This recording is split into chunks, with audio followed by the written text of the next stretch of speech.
Hi everybody, I'm just going to give you a quick little lesson on Passover and apply it from Old Testament to New Testament, because the best commentation for the Bible is the Bible.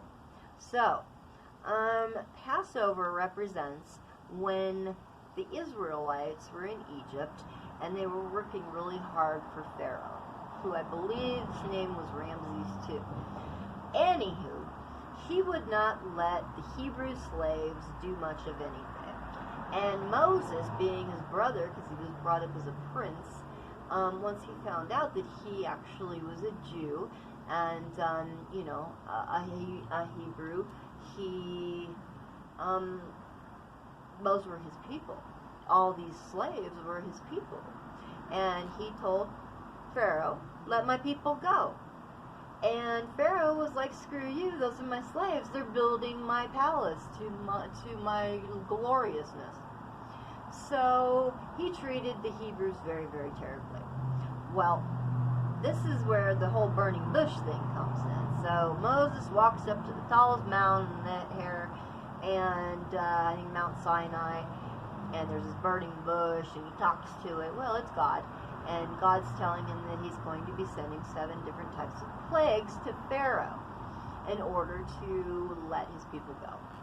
So I believe there were frogs, there were locusts, there were the sea turned like dead, there was all different types of bad plagues. There was boils on their faces.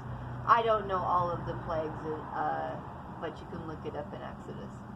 Anyway, the very last plague was that God told Moses that he's going to kill every eldest child that is under that Pharaoh, is ruling. And all of those firstborn Hebrew boys would not be killed.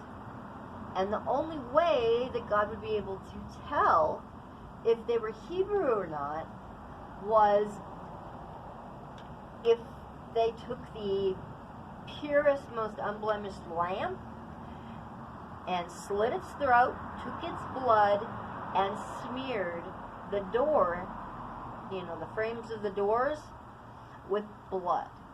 That way, when God came through, he would pass over the blood, knowing that that was a Hebrew house, and to let, he'd move on in his ventures.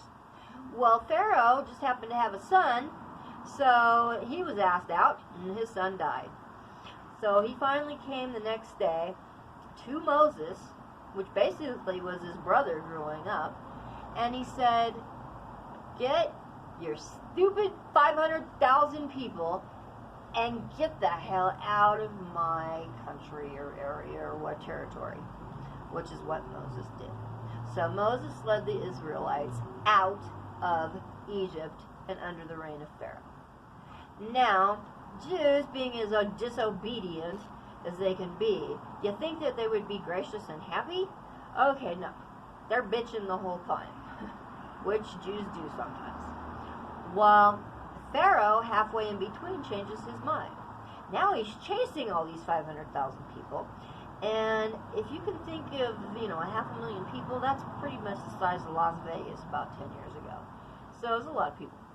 And when they come upon the Red Sea, now this is where the story of the parting of the Red Sea, and everybody has their idea in their head that it was actually parted and big up on both sides. Nobody really knows what happened. All we know is that the good guys got across and Pharaoh got screwed. Probably died in the Red Sea. Well, the moral of the story is the Jews are so disobedient that a 4-day vacation, trek, whatever, journey took 40 years. They were in the desert for 40 freaking years. And it took the trip 4 days because they kept being disobedient. Now, they were given food from heaven every morning. It looked like dew on the ground. They said it tasted like honey and like bread and honey. It's called manna. And manna in Hebrew means, what is it? because nobody can describe it. It's like, what the heck is it? What are we eating? So it was manna. And after manna, anyway, they decided that they wanted quail. We're sick of manna. We want quail. We want quail. So God says, I'll give you quail up to your eyeballs, which is what he did. He loaded them up full of quail. So much quail they didn't know what to do with it. And they just started being bitchy and irritated and whatever else. So God's smiting them, which he may, he's killing them left and right. He's killing his people because they're being disobedient. And what's unfortunate about this story is Moses, who led the people out of Israel, or led the Israelites out of Egypt, never got to see the promised land, which of course is Israel. And Israel to this day is still the promised land. And God said, I'm going to scatter you among all nations, and that's what he did. But he's also going to bring restoration back to that nation as well. So that's my story of Passover. And a lot of people think Easter. And let me make one thing really, really clear. Easter is actually a fertility pagan goddess named Ishtar.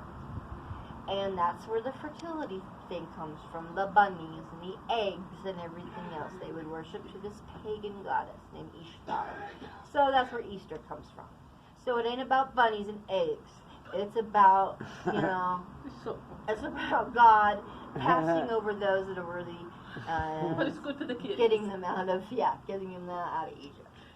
I love So Right. that's my story, and we're going to take a communion today, and we are going to have some unleavened bread. Matzah? We're gonna have matzah. Matzah and grape I juice. got matzah here. And we are going some elderberries, which are indigenous to Jerusalem, and we're going to have our own little special ceremony since we probably have Jew here and half Christian. We have actually a I lot think of probably men. more Christians than we do Would Jews. you You know, like this to girl have something called knows Palmer? a lot about the Bible and what it says. You I know, just make it exciting I'm because gonna the make Bible's something- cool. It's full of sex and blood and you lust yes, and it's everything. all about. It is all about love and because compassion. I think we're because sinners, and we've we're all always been sinners, sinners. yeah. And we're always going to be disobedient, and it's just crazy because we It- suck. Every it's- person in the Bible just sucks, yeah, I except know, for Jesus. I know it's crazy because Jesus Christ almost had more part in the New Testament than He's God the did perfect Passover. in the. He's the Get perfect off. lamb. Get off. You see Okay. what I'm saying? The blood Yeah. of him passes over all our sins. All right. His blood was shed, so ours didn't have to be. Now we can have a relationship with God through Jesus. Unfortunately, the Jews just haven't figured that one out yet. They just don't believe that their king has come yet. But they will. And We they never sure will. wish. We They sure wish. never will learn. We sure wish. And And shalom, Shabbat shalom. Shabbat Shalom. Yeah, Shabbat is tomorrow. Shabbat. Yeah, it's every Friday. Yeah. It should be like Passover every day. No. Well, I'm saying. You know more of this. The Bible than story is I a do. special story It's about amazing. the real I didn't God's learn power. much in school. And I know, I just like to make the Old Testament kind of exciting because it used to be called the Law and the Prophets or the Torah. And it's the first 5 books of the Bible, which is Genesis, Exodus, Leviticus, Numbers, and Deuteronomy. yeah. Okay? So She knows. those, Knows what's up. those 5 books are It's the Law and the impressive. Prophets. And that is, pretty much The basic Testament. Hebrew text that we've learned. And that's what we as Jews believe in. Now, if anybody looks at my cross, you'll see right in Yeah. the middle, I saw my that too. star. I love that. I got a saw cross in the middle because First all thing I the- saw when I said that thing's gorgeous. Plus, she has a piece of jewelry that matches that goes inside into Yes. one. All right. I love And it. when I first saw The it, Bible that is was the thing I cool